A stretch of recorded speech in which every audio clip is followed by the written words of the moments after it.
Hello and welcome to Practical Inclusion on a slightly different time slot this week to accommodate an international guest, which is just so great, and we'll hope to do a fair bit more of this. So thanks for tuning in for those who are in Australia at the start of your workday, and from those around the globe, whatever time it might be. I want to start today's session by acknowledging the traditional owners of the land on which I sit on today, which is the Wadawurrung people, and pay my respect to their elders, past and present, and any Aboriginal and Torres Strait Islanders who happen to be watching us live today or on the replay. Now, usually I would throw to my guests at this point and get them to acknowledge country, but we obviously don't have an Australian guest today. Tahitia, we were just talking about that's not a custom that is commonplace or done at all in the US. Would that be right? Yes, we usually don't do that, and I was so happy when you explained the process of that, because I have seen your broadcast before, and I thought it was such a beautiful thing to do that I did look up which Native Americans sat on the lands that I'm on. I'm in Cherry Hill, New Jersey, the northeast of the United States. And so it would have been the Lenni Lenape, and I hope I pronounced that correctly. I apologize in advance if I did not, but that would have been the people who would have occupied the lands that I'm currently on. Yeah, great. It was interesting, our discussion. We won't go into too much of that today, but just in terms of the different ways in which we are trying to create some form of reconciliation for those of us who have colonising backgrounds in our countries. So it's an important topic that we keep talking about and raising awareness of. Now, as always, people, if you are wanting to put some questions, comments in the chat, go for it. If we can, and if it makes sense, I'll stick them up on the screen and we'll have a discussion about it. And if not, we might get back to you after the session if you've got a question for either myself or Tahitia. Now, Tahitia, am I pronouncing your name right to get us off the bat? You are.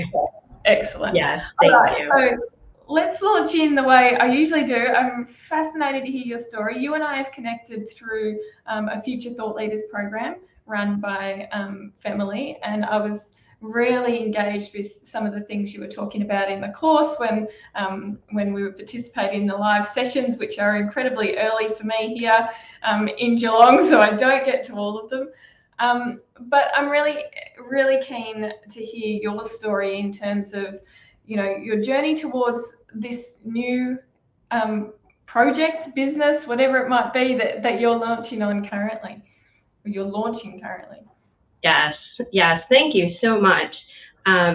So my name is Tahitia Timmons, and currently I work as a content manager for Wolters Kluwer, which is an international global publishing organization. And I got really involved in ideas of diversity, equity, and inclusion basically through my own research, probably about 5 or 6 years ago, and then brought concepts of those ideas to them about 4 years ago. But I started a journey looking at creating my own business, which I call, it's a website. It's not quite up and going completely, but it's called Conscious by Us. And really that started me on the journey of looking at, well, how safe are the spaces that I occupy? How do I bring my authentic self places? And so we had a discussion on Family, and we were talking about authenticity. And it really had me thinking about masking and code switching, because I am a queer, Black, also autistic woman. So I have probably been masking and code switching. And when I say masking and code switching, when I say masking, I'm talking about masking from the autism side. When I say code switching, I'm talking about code switching for safety from the perspective of being Black and queer. So I realized that my entire life has probably been spent not being my authentic self. And I think I might have even teared up and I said, I don't even know who that authentic self person would be, because I've been doing it so long. And I think it's important when we talk about masking that we realize masking for autistic individuals or individuals on the spectrum, it happens from the very start because something about you triggers this person is other, and your behaviors are not reinforced as positive. So you start looking around and adopting, and automatically, and especially females, I've learned, start to do masking very well and very early. And I wasn't even really conscious that I was masking so much. And I will say that I am higher functioning when it comes to being on the autism, as being autistic. So, but I do have some kind of like twitches, behavioral things that I have not been able to, and nor do I want to work out of my repertoire. I do some stimming, and I sometimes am eye contact avoidant. It's sometimes hard for me to like hold eye contact with people, so I look away, or I look too hard at them. And that also, if someone's staring at you, you're wondering, why is this person staring at me? And for sometimes that's because in my childhood I was so like, why aren't you looking at me? Like, if you were telling the truth, you would look me in the eyes. And think about how many times you've been told that. Like, if you're telling the truth, you can hold my eye contact. And for me, maybe that's not like why I'm not looking in your eyes. So, but I had that autism diagnosis later on in life. In fact, it came in my 40s recently. And it was like an aha moment. Like even though I had been on this journey with DEI, I thought a lot of my behaviors were code switching behaviors because I'm Black and queer. So you can't often be Black and queer in spaces. Like being queer is not okay in a lot of, not only in your professional life, but even in your family life. To be queer is not, okay. Sometimes I remember my mom saying to me when I came out to her, why would you want to be a woman, Black, and queer? And so the first thing, that registers when you're a teenager is, wow, it's bad to be Black. It's bad to be a woman. And it is bad to be queer. So this must be the worst that I could be. And how do I hide this if this is dangerous? My mother was crying and saying, like, it's not that I don't want you to be queer, but your life is so unsafe already. So that really was, this is why we hide type of thing. So, but my background is, I've done a lot of self-reflection and learning. I'm a certified diversity professional through the Society of Diversity. I help organize for the publisher that I work with, their council. And I was thinking, like, how can I really start making safe spaces and places for people to tell their stories? Because I really feel like the only way that we're going to change is to acknowledge stories, tell stories, and stories not just of, oh, this was terrible when I came out to my mother, but stories of positivity, such as years later, my mother would come to me and say, you know what, that was probably hurtful and painful for you. And I dwelled on that. I want to tell you why I felt like that, because all I wanted to do was, as your mother, protect you. And I didn't have the good language to explain why I was scared for you. So, her context was totally different than mine. But years later, I was like, yeah, now that I'm a mother, because I'm a mother too, I do understand that fear of like, you're already going out there and have so many things that people are going to just automatically assume and think. So it was, it was I can look at it in a positive way because of where she was coming from. Yeah. So that's sort of my background and why I'm so passionate about this, because I'm so impacted on the daily with this topic. Yeah. Thank you so much for sharing that story. And I can totally relate in some ways, in that my mother didn't necessarily, my sister came out first, and she didn't respond well to that at all, but it was total exactly for that reason. It was fear and protection. It wasn't, you know, this is disgusting. It was, I'm now fearful for you. And now she's, you know, totally embraced both of us, of course, not of course, luckily, and feel very privileged for that, but can certainly understand her initial reaction for the same reasons as a parent. I can see that too. So yeah, thank you for sharing that.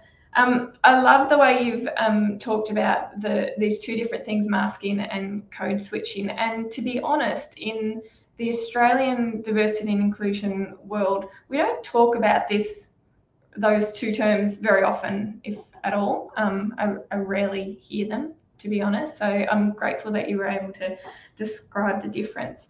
Can you talk a little bit about code switching in terms of the impact that has on people in the workplace? Because I don't know if it's the same in the USA, and I think it is based on the conversation we had in the Thought Leaders course. But there's this, you know, really strong movement, particularly for leaders in Australia, to be authentic and for everybody to bring their whole selves to the workplace. And that's, you know, that's what drives a lot of the diversity and inclusion work for sure.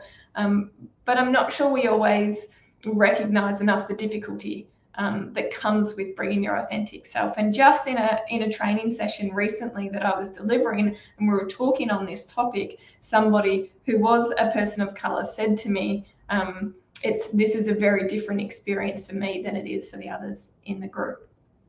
So I'd love if you could talk around that a little bit more in terms of the impact and how that plays out in the daily life of someone that feels the need to code switch.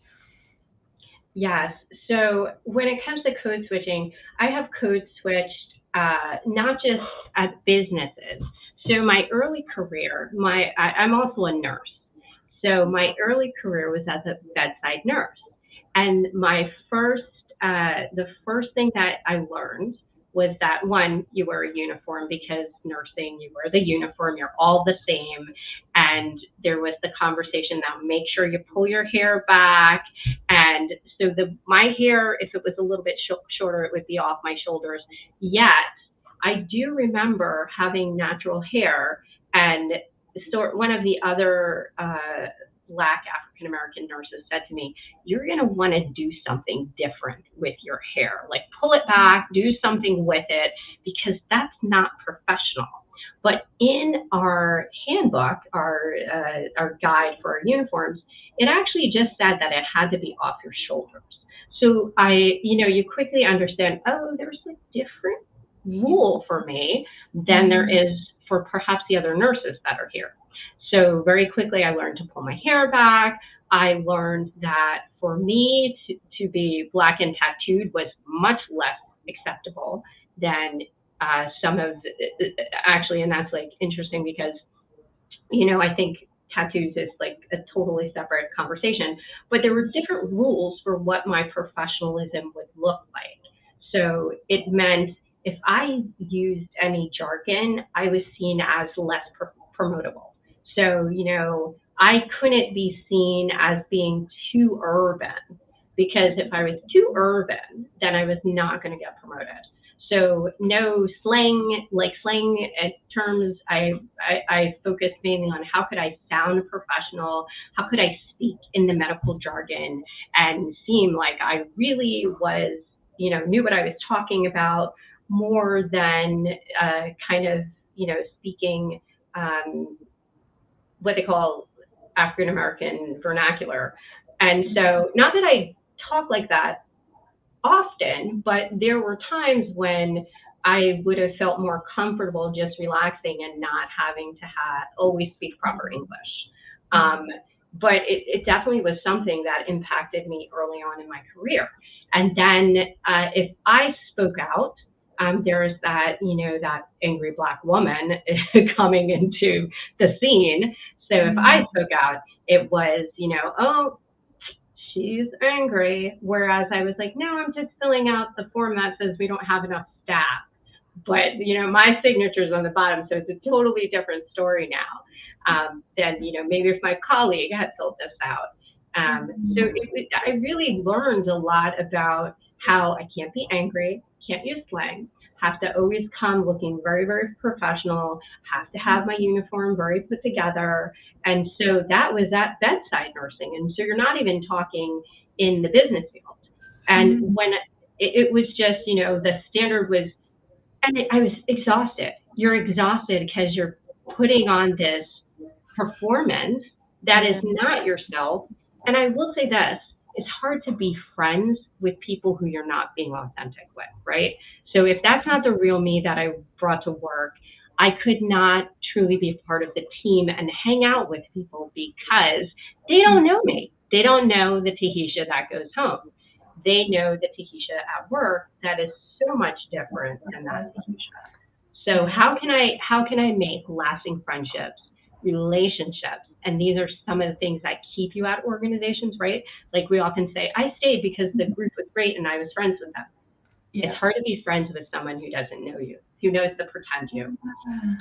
So that was hard. That was definitely hard. In fact, I went out once with some of the nurses and we went out like drinking, hanging out. And everyone was like, wow, you're like actually a person with like, who's not so serious and not so like, they thought I was really like, down and like had no, couldn't make jokes and was so serious. And then, I showed up in a short sleeve and they were like, oh my goodness, we would never imagine that you would have tattoos because you're just so professional at work.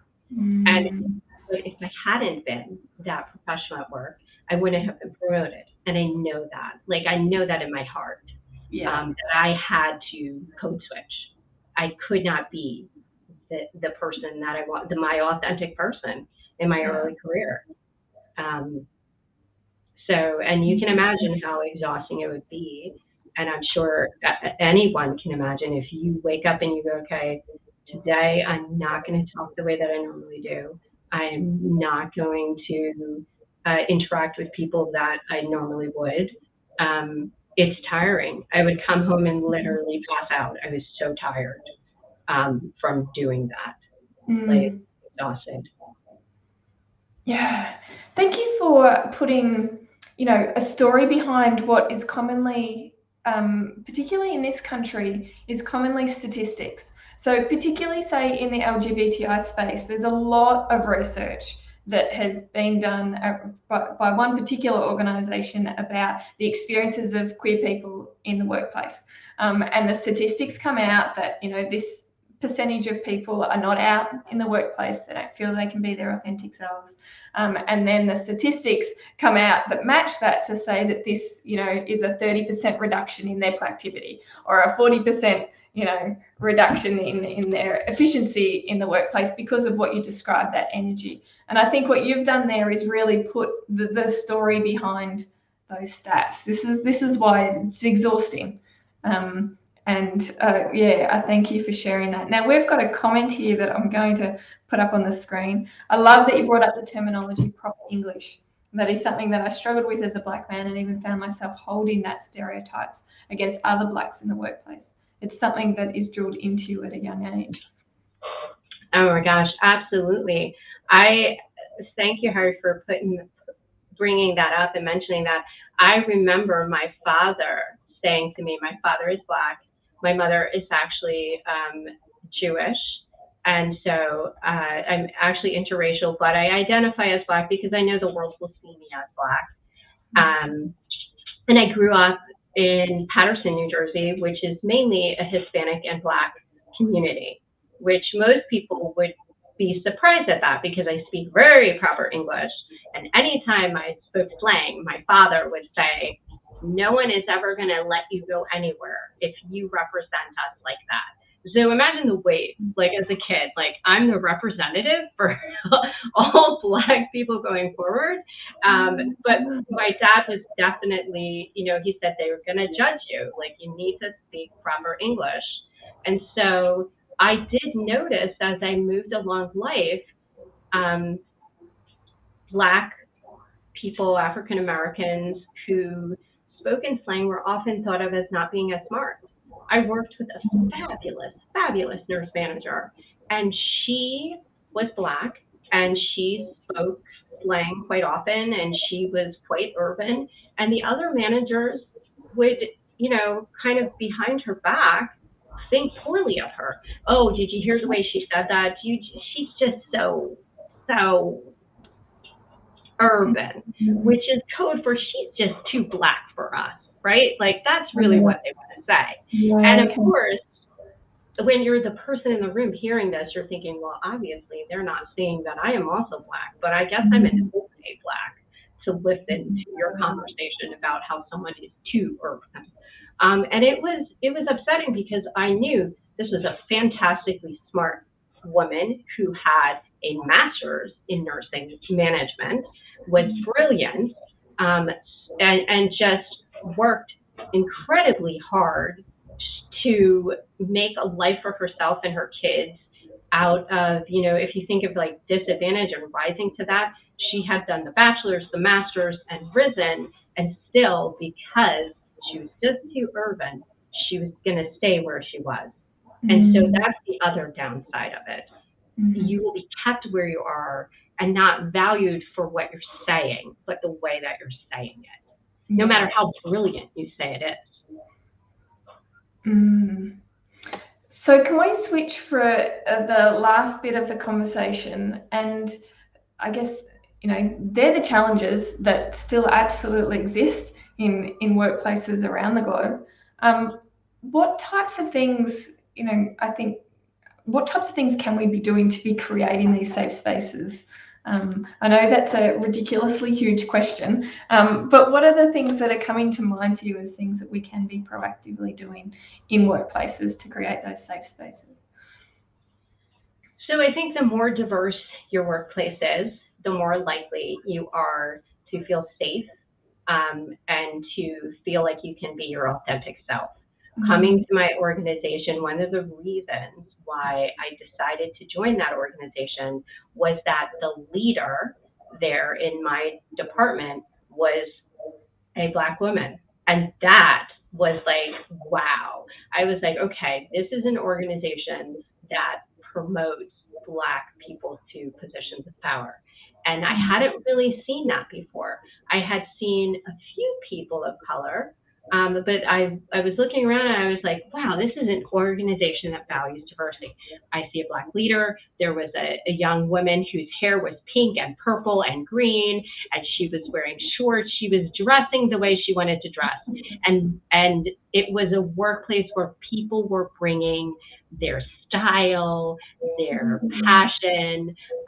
My assistant at the time, she had an afro, and I was like, wow, this is the place I want to work at, because you see that and you can share your ideas and you can share your joy.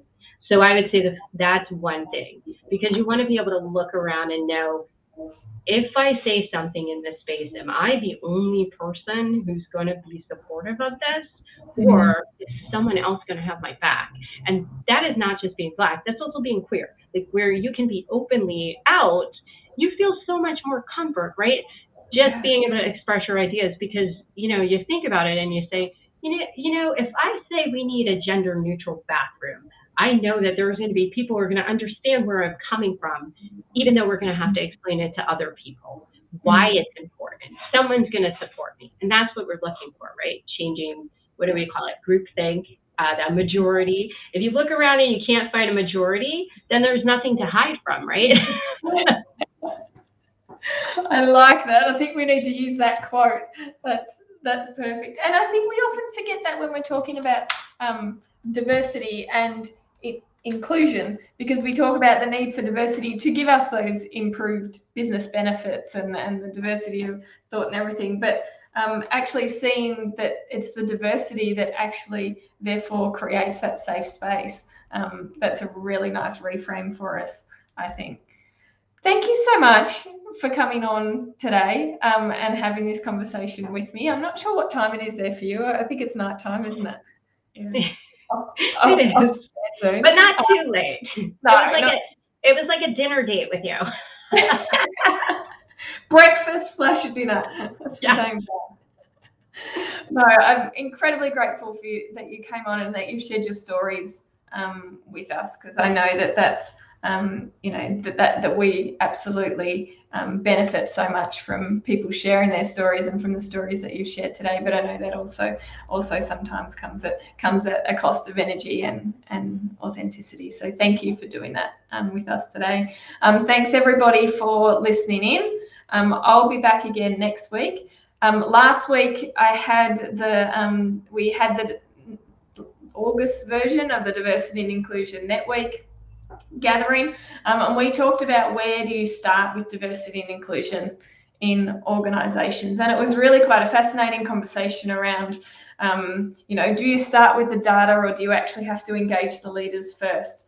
And there was people who had opinions all over the place, and I'm not sure we came to the conclusion because we wanted to do everything from the start, but it was a really fascinating conversation. I've created a blog that's got kind of my opinion on where you get started on diversity and inclusion, but I still agree with the group in that it is a bit of a chicken and the egg scenario.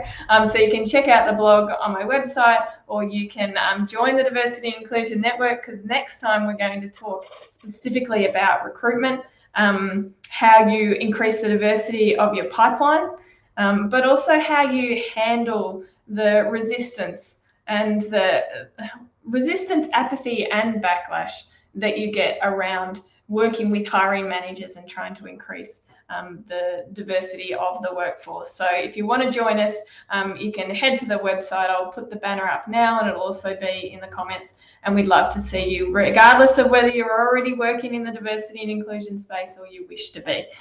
Everybody is welcome. So thanks again, Tahitia. And I just see there's some comments there for you. Thank you for coming on and sharing your story. And we'll respond to any questions that come up in the comments as well. Thank you so much. Yeah, thank you. See you all next week. Bye.